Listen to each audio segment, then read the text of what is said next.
तो चलो हम लोग ना फिजिक्स में आज शुरू करते हैं एक ऐसा यूनिट जिसमें हम लोग इंटीग्रेशन को थोड़ा सा कवर करेंगे, क्योंकि इंटीग्रेशन का यूज़ बहुत तगड़े से होगा अब चैप्टर्स में। तो अब सही समय आ गया है इंटीग्रेशन कवर कर लिया जाए। तो सबसे पहली बात, इंटीग्रेशन का मतलब क्या होता है। तो डिफरेंशिएशन का पहले मतलब देखते हैं। डिफरेंशिएशन का मतलब ये होता है, अगर मान लो dy/dx लिखा हुआ है तो इस पूरे चीज़ को डेरिवेटिव बोलते हैं। इसको डिफरेंशिएशन नहीं बोलते, इस पूरे को डेरिवेटिव बोलते हैं। ये किसका डेरिवेटिव है? ये y का डेरिवेटिव है। तो जब भी आप डेरिवेटिव निकालते हैं किसी प्रॉपर्टी y का, तो वो किसी और प्रॉपर्टी के रिस्पेक्ट में निकलती है। तो y का डेरिवेटिव x के रिस्पेक्ट में, तो ये पूरा क्या है? डेरिवेटिव है। और ये जो प्रोसेस हुआ है इसको डिफरेंशिएशन बोलते हैं। ठीक उसी प्रकार इसका फिजिकल मतलब क्या है? जब कोई प्रॉपर्टी चेंज हो रही होती है, जैसे मान लो एग्जाम्पल के तौर पे मेरे फेस का कलर अगर धूप में खड़े होने से चेंज हो रहा है, तो दिन भर जो धूप पड़ रही है, कितनी धूप पड़ रही है, मतलब कितने कैंडेला की लाइट मेरे फेस पे पड़ रही है, ठीक है, तो वो लाइट तेज है, धीम है, शाम की लाइट है, रात की लाइट है, उसके हिसाब से आपका फेस टैन होता है अगर आप धूप में रहते हैं तो बात यह है। इसलिए तुम ज़्यादातर देखोगे कि जो वैसे जोन जहाँ पे सनलाइट बहुत हैवी है, वहाँ फेस, और जो लोग एकदम बर्फीली जगह पे रहते हैं जहाँ पे रेयरली धूप पहुँच पाती है, वहाँ के फेस में इन चीज़ों का फ़र्क आता है। चलो उस पर नजर करके इस पे आते हैं कि अगर मान लीजिए आपकी एक प्रॉपर्टी चेंज हो रही है किसी और प्रॉपर्टी के रिस्पेक्ट में, तो जो बदलाव हो रहा होता है वो कितना तेज हो रहा है, कितना फास्ट, कितना स्लो हो रहा है, उस बदलाव को बताता है ये क्वांटिटी, डेरिवेटिव। समझ आ गया? अब डिफरेंशिएशन, फिजिक्स के हर चीज़ में कोई ना कोई प्रॉपर्टी चेंज हो रही है। वेलोसिटी चेंज हो रहा है टाइम के रिस्पेक्ट में, एक्सेलरेशन चेंज हो रहा है टाइम के रिस्पेक्ट में, डिस्टेंस भी बदल रहा है टाइम के रिस्पेक्ट में। तो इन सब का हम डेरिवेटिव निकालते हैं टाइम के रिस्पेक्ट में, तो एक एक प्रॉपर्टी भी निकल जाती है। अब इसका थोड़ा उल्टा होता है इंटीग्रेशन। फॉर्मूले और मैथ के रूल के हिसाब से इंटीग्रेशन एकदम उल्टा है, लेकिन फिजिकल फील्ड में अलग है। फिजिकल फील्ड क्या होता है? अब जैसे मान लो हम तुमसे बोल रहे हैं कि मान लो 50 कुर्सियाँ हैं यहाँ पे। अगर इस पूरी 50 कुर्सी, जो 50, इमेजिन करो 50 कुर्सियाँ हैं, इस 50 कुर्सी, पूरी कुर्सी को तुम गिनो, तो तुम कैसे गिनोगे? 1 2 3 4 5, इसको अलग अलग गिन रहे हो ना। तो जो अलग अलग गिन रहे हो, इस तरह के जोड़ को इंग्लिश में समेशन कहते हैं, और जो समेशन होता है उसका सिंबल ये होता है, ठीक है। हम क्या करेंगे, हम यहाँ पे लिख देंगे n = 1 to n = 50, और यहाँ पे लिख देंगे चेयर n। तो हम यहाँ पे 1 डालेंगे तो चेयर 1 हो जाएगा, +2 डालेंगे तो चेयर 2 हो जाएगा। कहाँ तक डालेंगे? 50 तक, तो चेयर 50 हो जाएगा। एक चीज़ हमेशा ध्यान रखना, जब ऐसे डॉटेड लाइन लिखो तो बहुत सारे बच्चे इसके पहले प्लस या माइनस नहीं लगाते, लगाना चाहिए, और इसके पहले नहीं लगाते, लगाना चाहिए, ठीक है। तो ये बताता है कि अच्छा ठीक है, अभी प्लस वाला ही चीज़ कंटिन्यू हुआ है, ठीक। चलो अब वैसे ही एक एडिशन और होता है मैथ में, जिस एडिशन में आपको टुकड़ा टुकड़ा करके नहीं जोड़ना होता, आपको लगातार जोड़ना होता है। अब इस तरह का इमेज बच्चों के दिमाग में नहीं है कि किसी चीज को लगातार कैसे जोड़ेंगे। अगर मान लो हमको यहां से यहां तक पेंट करना है, दीवार पेंट करनी है, लगातार पेंट करोगे ना, दब्बा दब्बा दब्बा तो पेंट करोगे नहीं। तो वो जो लगातार पेंट हो रहा है उसमें आपको सरफेस काउंट करना होगा। तो सरफेस आप काउंट नहीं कर सकते, काउंट 1 2 3 काउंट नहीं कर सकते। तो इसका ये मतलब हुआ कि हमको कुछ और काउंट करना है, हम बोलेंगे एरिया काउंट करेंगे। तो एरिया तो ये पूरा हुआ ना भाई, ये काउंट तो ये पॉइंट तो है नहीं, ब्लॉक तो है नहीं। तो यहाँ पर इस तरह की चीज़ों को हम ऐड करते हैं, क्योंकि छोटा एरिया ऐड, तो वो हो जाता है इंटीग्रेशन, इंटीग्रेट करना, पूरे चीज़ को इंटीग्रेट करना। अब जैसे मान लो तुम कोई पेड़ ले लो, ये पेड़ है, इस पेड़ में यहाँ पे ये पत्ती बनी हुई है, ये पत्ती यहाँ बनी हुई है, तुम इसको कट कर दो। यहाँ से मान लो पेड़ काट दिए। अब तुम जब यहाँ से पेड़ काट दिए तो तुम ये देखो यहाँ पर एक क्रॉस सेक्शन मिलेगा। अब हम क्या करेंगे, इस पेड़ को अलग से ड्रॉ करते हैं। इसको तुम ऊपर से देखो तो मान लो पेड़ थोड़ा उबड़ खाबड़ है, ऐसे है थोड़ा सा पेड़ मोटे में, तो ऊपर से देखो तो इसका ये शेप दिख रहा है, मान लो ये शेप दिख रहा है ऊपर से देखने पर। अब हम बोल रहे हैं कि इसका एरिया काउंट करो। कैसे काउंट करोगे भाई? इसका एरिया पता ही नहीं है, इसका एरिया तो ट्रायंगल लगाओगे क्या? ट्रायंगल, रेक्टेंगल, कुछ नहीं लग सकता। तो अब इसका एरिया कैसे फाइंड होगा? इसमें लगेगा इंटीग्रेशन। हम क्या करेंगे, हम एक छोटा सा स्प्लिट करेंगे इस स्प्लिट को हम मानेंगे कि ये एक रेक्टेंगल है, रियल में ये है नहीं, मानेंगे। इतना छोटा इसको कंसिडर किया जाएगा, तो जितना छोटा ये है, जितना लंबा ये है, अब यहीं पर इसको मैथ लगाएंगे। मैथ लगाने के लिए क्या करेंगे, हम इसको एक्स वाई एक्सिस कर देंगे, एक्स और वाई एक्सिस, ये ग्राफ बना दिए, ये जो यहाँ पे बना था इसको ग्राफ बना दिए यहाँ पे। अब हम क्या करेंगे, हम इस पूरे लेंथ को, क्योंकि ये वाई एक्सिस पर है, इसको वाई बोल देंगे। यहाँ पर जो छोटा छोटा मिला हुआ है इसको हम, बहुत छोटा है, एक्स एक्सिस पर है, तो इसको एक नया सिंबल दिया जाएगा जहां से शुरुआत होती है इंटीग्रेशन को समझने की, वो सिंबल दिया जाता है dx। ठीक है, अब dx आ गया यहां पर, dx ये रिप्रेजेंट कर रहा है, ये इतनी छोटी प्रॉपर्टी है, इतनी छोटी कि इसका ऐसे होना, तिरछे होना, सीधे होना कोई मैटर नहीं करता। मतलब यहां जो रेक्टेंगल, अगर तुम इसको जूम करो तो एक्चुअली वो ऐसा दिख रहा है, लेकिन ये इंक्लिनेशन, ये इतनी छोटी प्रॉपर्टी है ना, ये इतना हो या इतना हो या इतना हो या इतना हो, मैटर नहीं करेगा। तो ये हो गया तुम्हारा लेंथ dx, ये पूरा length dx dx dx dx हो गया, dx लेंथ हो गया। तो अगर हम ये अजम्पशन लगा दें तब ये एक रेक्टेंगल बन जाएगा। अब क्या करेंगे कि हम लोग इस रेक्टेंगल का एरिया निकालेंगे। तो तुमको पता है रेक्टेंगल में अगर लेंथ पता है, विड्थ पता है, तो मल्टीप्लाई कर एरिया निकल जाएगा। तो इस छोटे से स्ट्रिप, इसको इंग्लिश में स्ट्रिप बोलते हैं, STRIP, इस स्ट्रिप का जो एरिया आता है वो एरिया आएगा y इंटू dx। ये एरिया y इंटू dx हो गया। अब यहीं से शुरुआत होती है इंटीग्रेशन की। हम लोग लिखेंगे कि ये जो एरिया आया है, ये पूरा एरिया तो है नहीं, छोटा एरिया है। अगर ये छोटा एरिया है तो dA is equal to y into dx लिखेंगे। ये dA क्यों लिखे, क्योंकि वो छोटा एरिया है। अब यहां से ये समझ में आया कि अगर हम इस dx को, मतलब dx क्या था, ये लेंथ था dx, अगर इस dx को हम इस कर्व पूरे तक जोड़ते चले जाएं, ये dx, ये dx, ये dx, ये dx, मतलब ये dx dx dx dx dx dx dx dx, ये पूरा जोड़ते चले जाएं तो हमको पूरा एरिया मिल जाएगा। अब पूरा एरिया मिलने के लिए हमको बोलना पड़ रहा है कि इसको जोड़ना पड़ेगा। तो जब इसको जोड़ना पड़ेगा तो हम इसको करेंगे इंटीग्रेट। उसी जोड़ना जो हम तुमसे कह रहे हैं ना सेंटेंस में कि हमको जोड़ना है, मैथ में हम ये सिंबल लगा देंगे। तो जो इस सिंबल को जानता है वो समझ जाएगा उसको जोड़ना है, यहां पर भी सिंबल लग जाएगा। तो ये पूरा बड़ा एरिया मिल जाएगा और ये यहां पर अब इंटीग्रेट होना शुरू हो जाएगा। अब यहां पे आएगा फॉर्मूला कि y जो है वो एक कर्व को रिप्रेजेंट, क्योंकि y इस अक्ष पे है ना, y एक कर्व को रिप्रेजेंट कर रहा है। अगर उस कर्व की वैल्यू हम यहाँ पे डाल दें, अब मान लो कि वो कर्व ये था और यहाँ पे ये वैल्यू थी y, ये जो कर्व था इसका इक्वेशन था y square plus x square is equal to 1। मान लो ये सर्कल है, मान लो ये सर्कल है, तो यहां से y की वैल्यू निकालो तो ये क्या आएगा, √1 माइनस एक्स स्क्वायर आएगा, राइट। अब देखो y की वैल्यू अगर हम यहाँ पे डाल देते हैं √1 minus x square integration dx, तो ये पूरा का पूरा बन जाएगा हमारा इंटीग्रेशन का सवाल। अब यहाँ पे लगेंगे इंटीग्रेशन वाले नियम। तो जैसे डिफरेंशिएशन के नियम होते हैं वैसे इंटीग्रेशन के नियम होते हैं। क्या पता है यहाँ पे साइन हो, लॉग हो, टैन, कॉट ये हो। इसलिए जो बच्चे, ऐसा अक्सर होता है, मैथ लेके 12th में पढ़ाई कर रहे होते हैं, 11th-12th में, उनका इंटीग्रेशन चैप्टर अलग से चलता है मैथ चैप्टर में, तो उनको फिजिक्स में इंटीग्रेशन सीखना नहीं पड़ता, वो डायरेक्ट बता देते हैं। क्योंकि फिजिक्स में टीचर तुमसे ज़्यादा से ज़्यादा पूछेगा, ये पूछेगा साइन का इंटीग्रेशन बताओ, कॉस का इंटीग्रेशन बताओ, लॉग का इंटीग्रेशन बताओ, बेसिक पूछेगा, क्योंकि बेसिक की जरूरत पड़ती है। पूछेगा x⁻7 का इंटीग्रेशन क्या होगा, ये एकदम बेसिक पूछेगा फिजिक्स का टीचर इंटीग्रेशन। लेकिन जो मैथ का टीचर होगा वो इंटीग्रेशन के डीप क्वेश्चन सॉल्व करता है। ठीक है, अब यहाँ पे करते हैं आगे। तो हम लोगों को फॉर्मूले का कुछ बेसिक लिस्ट जानना होगा जो फिजिक्स के लिए जरूरी होता है, तो उस लिस्ट के बिना काम नहीं चलेगा। तो सबसे पहली बात, अगर तुम इसको ऐसे ब्रेक कर दो, आइलेट के हिसाब से देखते हैं तो इनवर्स फंक्शन के इंटीग्रेशंस आपको रेयरली यूज होंगे, लेकिन अगर यूज हो गए तो रेयरली यूज होंगे। इसका लिस्ट हम बाद में देंगे। लॉग का लिस्ट रेयरली यूज होता है, बाद में देंगे। अलजेब्रा का लिस्ट तुरंत देते हैं। अगर x⁻n लिखा हुआ है, इसको आपको इंटीग्रेट करना है, तो सबसे पहली बात इसको सुनो, x⁻n लिखने से पहले ये किसी न किसी फंक्शन के बराबर कर दो। अब तुम यहाँ पे एक सिंबल लगाओ इंटीग्रेशन का।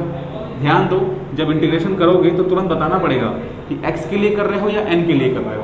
तो n एक कांस्टेंट नंबर है, तो तुम करोगे x के लिए, तो ये dx को ऑपरेटर बोलते हैं। जब dy by dx लिखा होता है तो इस पूरे को डेरिवेटिव बोलते हैं। मात्र इतने पोर्शन को ऑपरेटर बोलते हैं, क्योंकि ये क्या ऑपरेट करने जा रहा है, डिफरेंशिएशन ऑपरेट करने जा रहा है। ठीक है, अब यहाँ पे इंटीग्रेशन में डीएस ऑपरेटर लगा हुआ है। अब जरा ध्यान से सुनो, इस चीज को सिर्फ एज ए सिंबल मानना होता है, इसका मल्टीप्लाई नहीं करना होता है। ये सिर्फ एक सिंबल है, जो सिंबल आपको ये बताता है कि इस चीज का इंटीग्रेशन करना है, ये भी एक सिंबल है। अब ये आपको इंटीग्रेट हो जाएगा तो ये कोई ना कोई आंसर दे देगा। अगर ये इंटीग्रेट हो रहा है तो ये भी इंटीग्रेशन होगा, इसका भी इंटीग्रेशन होगा। तो इसका भी इंटीग्रेशन होगा तो यहाँ पर भी डी वाई लगा होगा, यहाँ पर भी डी वाई लगेगा, तभी इसका इंटीग्रेशन होगा। डी वाई लगेगा तो इंटीग्रेशन नहीं होगा, क्योंकि डी वाई ऑपरेटर है भाई, वही ऑपरेट करवाएगा वाई को। तो ठीक है, यहाँ भी लगेगा, यहाँ भी लगेगा। अब इंटीग्रेट करो तो इसका इंटीग्रेशन करोगे तो ये आंसर क्या आएगा, इसका इंटीग्रेशन आंसर क्या आएगा। ऐसा हो सकता है कि पहले इसको देख लो, x पावर n जो है उसका आंसर डायरेक्ट आता है n+1, जो पावर आया उससे डिवाइड कर दो। ठीक है, ये खत्म आंसर इसका। अब इस पे कुछ भी क्वेश्चन सॉल्व कर लो। अगर मान लो कि x पावर 3 है तो x पावर 4/4, x पावर -3 है, हाँ, अगर x पावर -3 है तो उसमें पहले +1 ऐड करो तो -2 हो जाएगा, फिर जो आया उसको डिवाइड कर दो -2। ठीक, तो ये ऐसे काम करता है। अगर मान लो तुमको x पावर 10 लिखा हुआ है तो इसका इंटीग्रेशन x 11/11 हो जाएगा। अब जरा उल्टा समझो, अगर नेगेटिव नंबर लिखा है तो समझ ही गए। एक स्पेशल चीज, ऐसे कैसे करोगे अगर x पावर 5 है तो, हाँ, पहले इसको ऊपर ले जाओ, वेरी गुड। -5 है तो इसका इंटीग्रेशन अब करो, -4/-4 हो गया काम। चलो ठीक है, ऐसे इंटीग्रेट करेंगे। स्पेशल इंटीग्रेशन में अलजेब्रा में ये आता है, अगर 1/x लिखा है तो बच्चे हो जाएंगे कंफ्यूज, अगर 1/x लिखा है तो बच्चे हो जाएंगे कंफ्यूज। बच्चे सोचेंगे ठीक है इसकी तरह करके देखते हैं, x पर -1 कर देते हैं। अब बच्चे सोचेंगे चलो +1 ऐड कर देते हैं, आ गया 0 से डिवाइड कर दो, मामला खत्म। ठीक है, ऊपर वाला तो 1 हो जाएगा, ऊपर वाला 1 हो जाएगा, नीचे 0 हो जाएगा, इनफाइनाइट हो गया। तो ऐसा नहीं होता, 1/x स्पेशल मांग के चलते हैं। स्पेशल, इसका आंसर आता है log x, ln x, इसका इंटीग्रेशन ln x आता है, इसको याद रख के चलना है। ठीक है, चलो अब तुम लोग इस आधार पे काइनेमेटिक्स में कुछ क्वेश्चंस आते हैं जो इंटीग्रेशन के दम पे लगते हैं, उसको देखते हैं वो कैसे लगते हैं। तुम लोग को हम स्लोप निकालना समझा दिए थे, ठीक है। काइनेमेटिक्स में स्लोप निकालने के तुरंत बाद एरिया निकालने का भी प्रोसीजर है, और वहीं पे कई बार लग जाता है इंटीग्रेशन। देखो कैसे लगता है। पहला क्वेश्चन लेते हैं इंटीग्रेशन का, जो कि बेस्ड होता है ग्राफ के दम पे। अगर मान लो ये VT ग्राफ है और यहाँ पर एक कर्व है, इस कर्व का इक्वेशन है y = x² + 1, इस कर्व का इक्वेशन है। और हमको v = t² + 1 इसका इक्वेशन है। और हम चाहते हैं कि यहाँ से t = 2 सेकेंड से t = 4 सेकेंड तक ये व्हीकल कितना दूर चला है वो निकालें।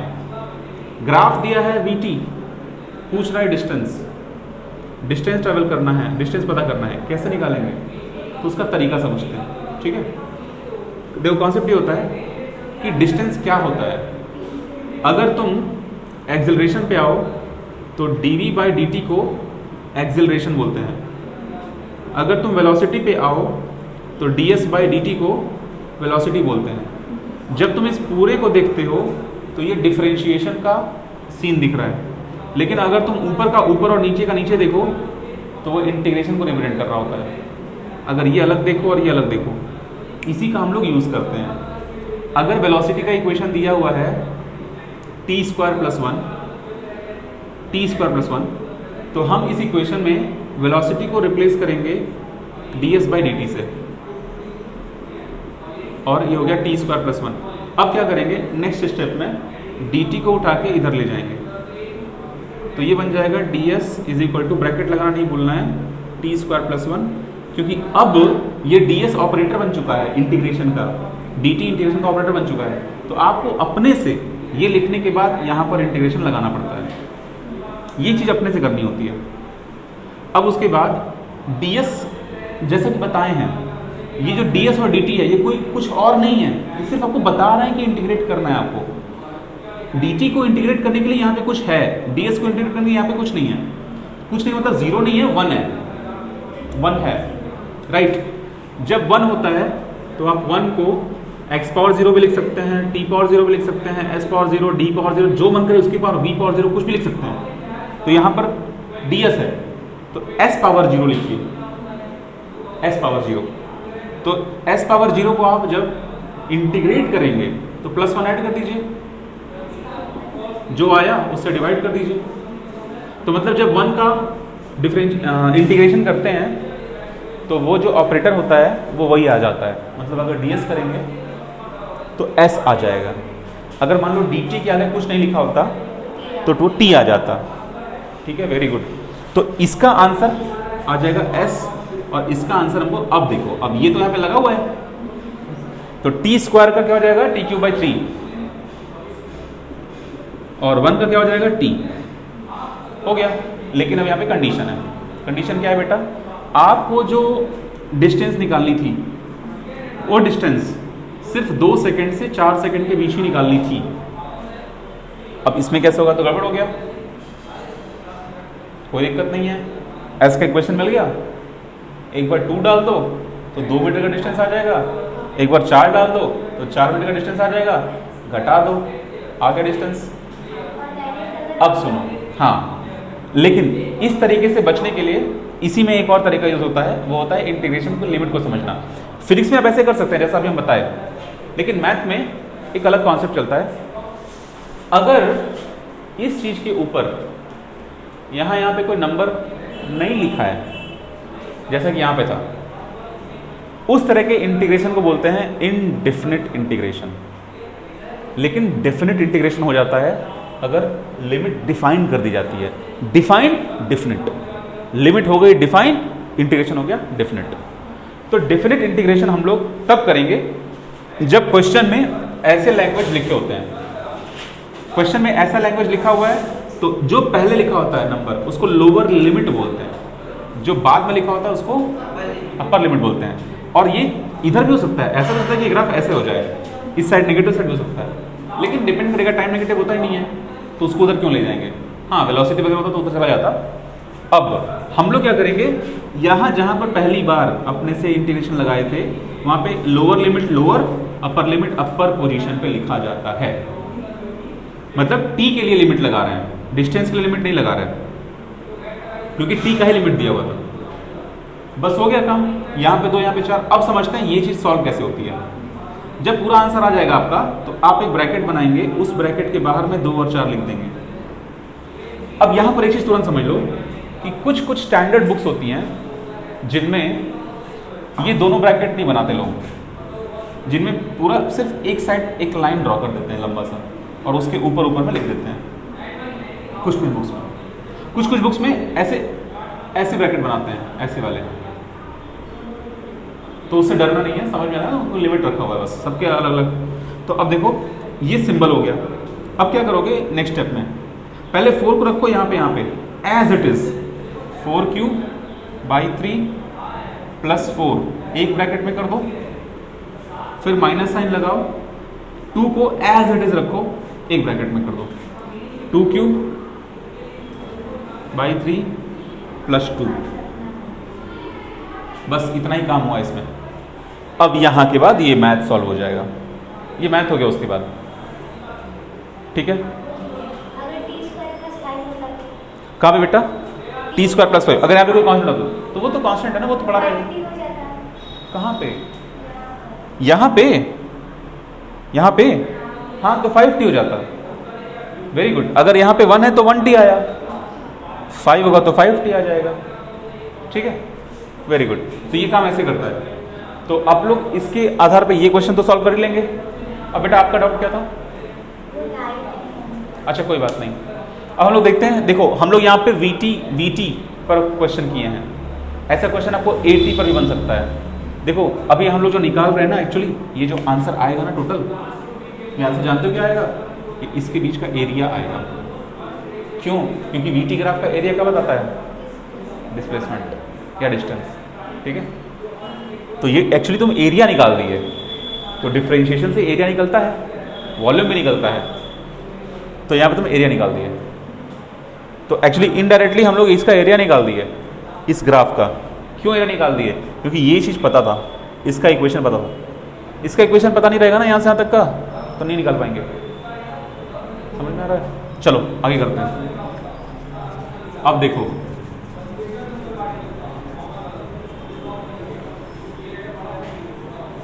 अब हम लोग ये क्वेश्चन करेंगे, अगर मान लो एक्सेलरेशन वेरी कर रहा है 2t⁴ - 6 इक्वेशन के साथ, चलो इसमें और ले लो 60 + 2 ले लो, तो इसके लिए वेलोसिटी मतलब स्पीड क्या होगी। लेकिन हम तुमसे ये पूछेंगे कि जब टाइम 4 सेकेंड था उस टाइम पर स्पीड क्या होगी। हम ऐसे क्वेश्चन पूछेंगे, जब टाइम 4 सेकेंड था उस टाइम पर स्पीड क्या होगी।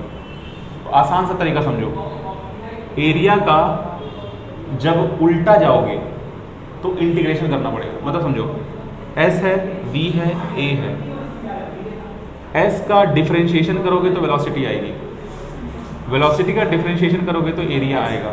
किसके रिस्पेक्ट में? टाइम के रिस्पेक्ट में करना होता है।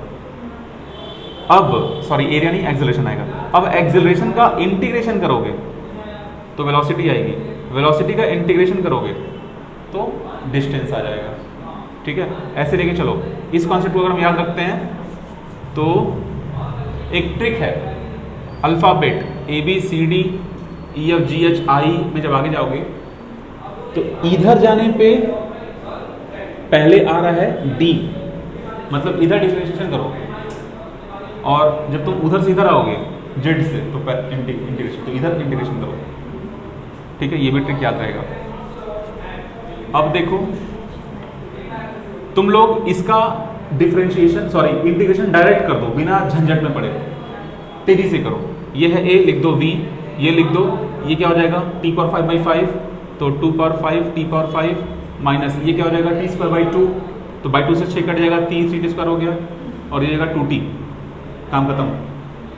बस एक चीज़ और ज़रूरी बात है जो बताना ज़रूरी है यहाँ पे, हम लोग जब भी इंटीग्रेशन करते हैं, जब भी चाहे फाइनाइट इंटीग्रेशन करो, मतलब डेफिनेट या इनडेफिनेट, अपने से एक कांस्टेंट ऐड करना पड़ता है, अपने से एक कांस्टेंट ऐड करना पड़ता है।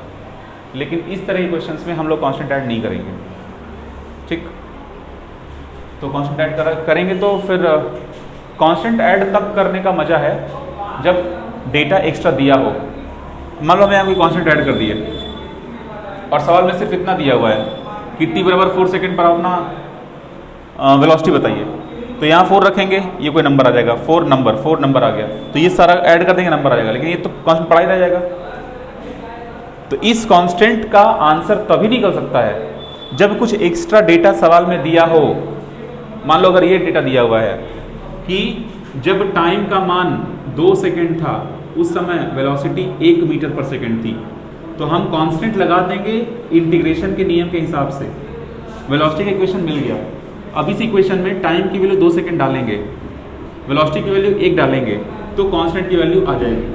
अब वापस से एक नया इक्वेशन बनाएंगे जिसमें v t ऐसे लिखेंगे, लेकिन यहाँ पर उसकी वैल्यू डाल देंगे कांस्टेंट की। अब वो इक्वेशन बनेगा, अब उस इक्वेशन में t = 4 सेकेंड डाल के तब वेलोसिटी निकालेंगे। लेकिन ऐसा तब होता है जब ये डेटा दिया होता है। ठीक, अगर ये डेटा ना दिया हो, सिर्फ इक्वेशन दिया हो, पूछा हो t = 4 सेकेंड पर आपको बताना है वेलोसिटी, ऐसे केस में आप सीधे इंटीग्रेट कीजिए, आंसर मारिए, कांस्टेंट मत लिखिए, क्योंकि कांस्टेंट निकालने के लिए डेटा दिया ही नहीं है। ठीक है, उसका आंसर निकालना पड़ेगा ना कांस्टेंट का। अभी बताया t का रखो यहाँ पे वैल्यू 2 सेकेंड, वेलोसिटी 1 सेकेंड, एक दिया हुआ है, एक को यहाँ रखो, तब हल करो, तब कांस्टेंट आएगा। अब कांस्टेंट आ गया तो वापस से कांस्टेंट को रिप्लेस करो, जो आंसर आया था उस आंसर से इसी इक्वेशन में। अब ये नया इक्वेशन बन गया। अब इसी इक्वेशन में कोई भी टाइम डालो, कांस्टेंट की वैल्यू मिल चुकी है, अपना उस अलग अलग टाइम पर वेलोसिटी आ जाएगी। ठीक है, समझ में आ गया? चलो ठीक है, एक क्वेश्चन ले लेते हैं, क्लास में तुरंत करते हैं। हाँ बेटा, ये ला बेटा, इसको इंटीग्रेट करके बताएं। ठीक है, देखो इंटीग्रेशन कैसे होता है। देखो आप बेटा बताइए t⁴ कैसे करेंगे? 5, वेरी गुड। तो ये 2 है, ये t⁵/5 आ गया। अब बताइए, बताइए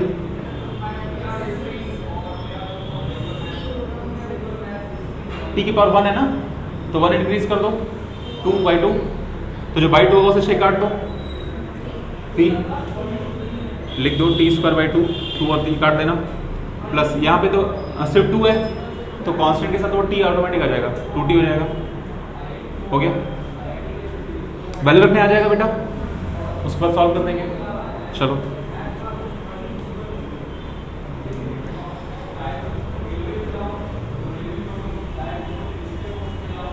देखो, इंटीग्रेशन एक चीज समझाता है लाइफ में हम लोगों को। जो बच्चे लाइफ में अपने मैथ पढ़ रहे होते हैं उनको ध्यान रखना चाहिए, या फिजिक्स पढ़ रहे होते हैं, कि हम लोगों को अपने लाइफ में वैल्यू ऐड करना चाहिए, मतलब इंटीग्रेट करना चाहिए, और इंटीग्रेट करो जितना हो सके। जब हम छोटे थे ना, मेरे पापा हमसे बोले थे, दुश्मन बढ़ाओ मत, दुश्मन कम करो। कैसे दुश्मन कम करोगे? डिफरेंशिएट करो, डिफरेंशिएशन से वैल्यू कम होती है। और फ्रेंड्स बढ़ाओ, फ्रेंड्स मतलब जान पहचान बढ़ाओ। ऐसा नहीं कि किसी से भी जान पहचान बढ़ा लो कि पूरे भारत के सारे शूटर्स को जानते हो तुम। अब एक क्वेश्चन ले लो बेटा, उसको करो।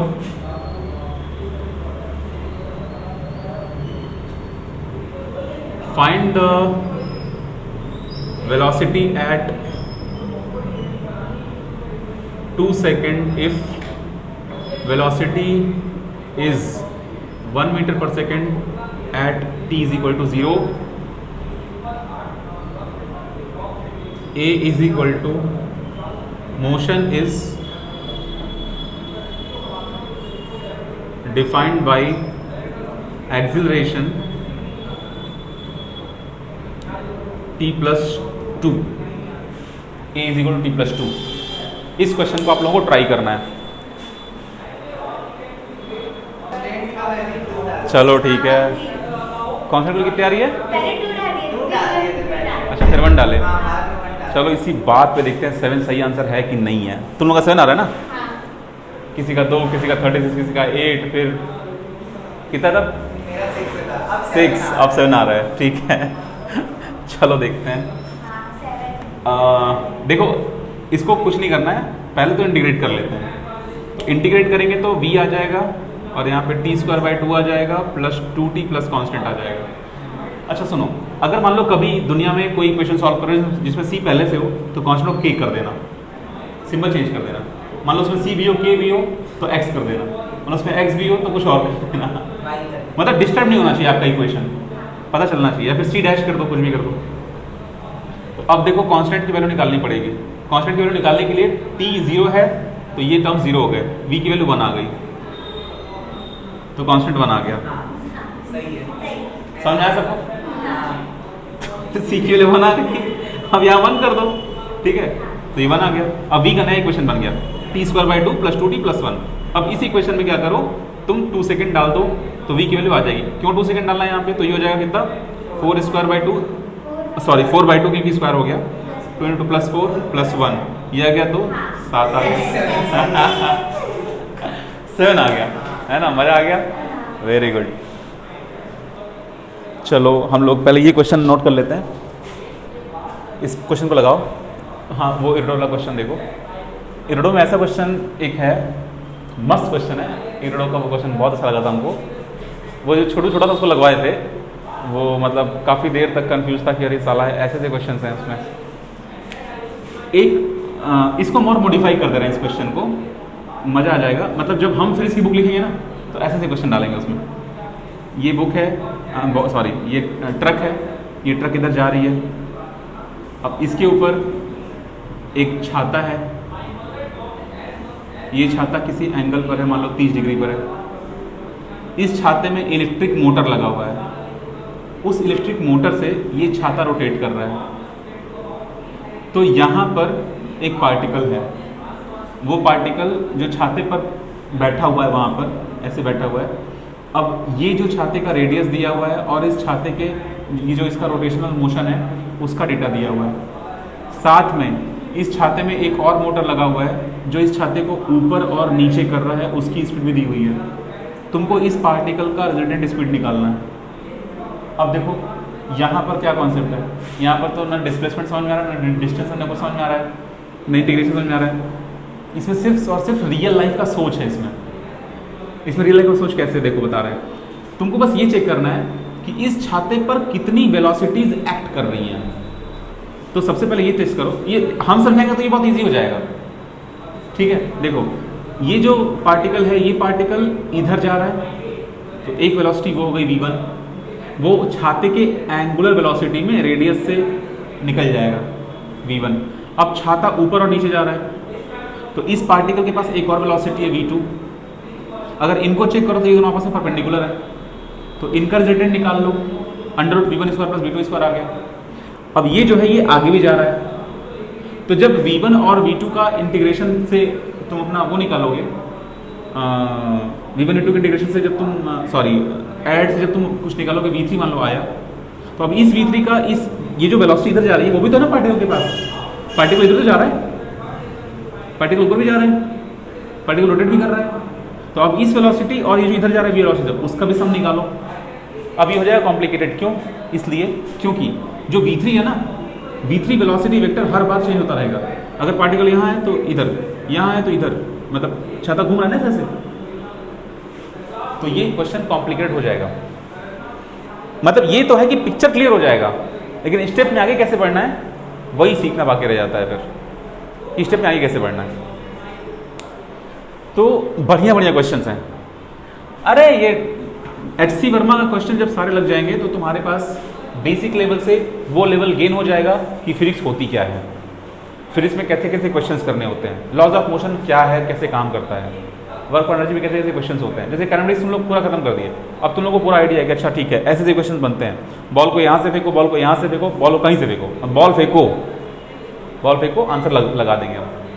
तो वो सब सेटिंग करके, मान लो अगर तुम लोग सारे के सारे लोग काइनेमेटिक्स में इतने बढ़िया हो गए, तो अगले साल तुम लोग को IPL में खिलवा दिया जाएगा। तुम लोग को बताएगा पता बॉल वहाँ से उड़ रही है, फील्डर कहाँ सेट करें फील्डर यहाँ सेट करें तो उसके हाथ में बॉल आ जाएगी। तो मतलब ये सब चीज़ें होने लगेंगी। अब देखो एक क्वेश्चन ले लो, जिस क्वेश्चन को तुरंत सोचे हैं, इंटीग्रेशन से लगाना है। इंटीग्रेशन का एक बेसिक क्वेश्चन देंगे, find the momentum of the particle in motion given by F = 2t +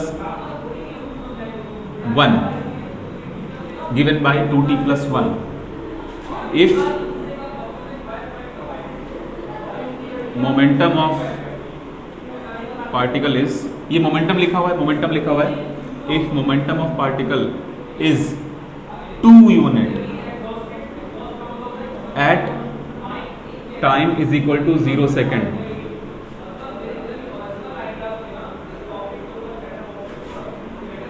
बस अब लग जाएगा क्वेश्चन। ट्राई करो। ये क्वेश्चन वही बच्चे लगा पाएंगे जो एक छोटा सा फॉर्मूला याद करके रखे हुए हैं। फाइंड द मोमेंटम, वहां पे टाइम लिखना हम भूल गए। Find the momentum at t = 1 second. t = 1 second में मोमेंटम निकालना है, और आप इसको निकाल सकते हैं। और इसका एक ट्रिक है, व्हाट्सएप में लगी होती है DP, ये इसका ट्रिक है, याद रखना। चलो फिर इस क्वेश्चन को हम समझाते हैं। बढ़िया क्वेश्चन है। जब भी इससे हम पूछते हैं, ये बोलता है सोच रहा हूँ